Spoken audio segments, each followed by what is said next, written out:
বর্তমান সময়ে তারা এবং তালিমকে তাদের সন্তানকে নিয়ে সালাম ভাইয়ের বাসায় চলে যেতে বলেছে সালাম ভাই। তারা এবং তালিম বর্তমানে যে বাসায় রয়েছে সেখানে তাদের অবস্থা খুবই করুণ, কারণ একটা মেয়ে কখনোই সম্ভব হয় না একটা সন্তান সদ্য জন্ম নেওয়ার পর তাকে লালন পালন করা, বিশেষ করে সি সেকশনের 40 দিন পর্যন্ত। আপনারা ইতিমধ্যে অনেকেই জানেন যে তারার বাবা মা দুজনেই সেপারেশনে রয়েছে, যার কারণে তারাকে এখন একা হাতেই সামলাতে হচ্ছে সংসার, সন্তান সবকিছু।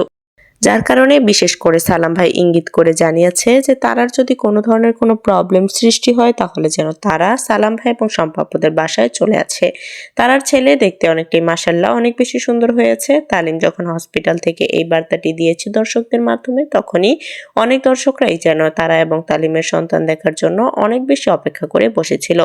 বর্তমান সময়ে তারা এবং তালিম কিছু জানায়নি এখনো পর্যন্ত সালাম ভাই এবং সম্পাপ্যকে, তবে আশ্চর্যজনক বিষয় হলো এটাই যে তারা এবং তালিম তাদের সন্তান ডেলিভারি হওয়ার ঠিক 2 দিন আগেই তাদের সন্তান এবং প্রেগনেন্ট হওয়ার সুখবরটি দর্শকদেরকে দিয়েছিল, যার কারণে দর্শকরা অনেক বেশি চমকে গিয়েছিল যে হঠাৎ করেই তারা প্রেগনেন্ট এবং তারা হঠাৎ করেই ক্যামেরার সামনে এসেছে।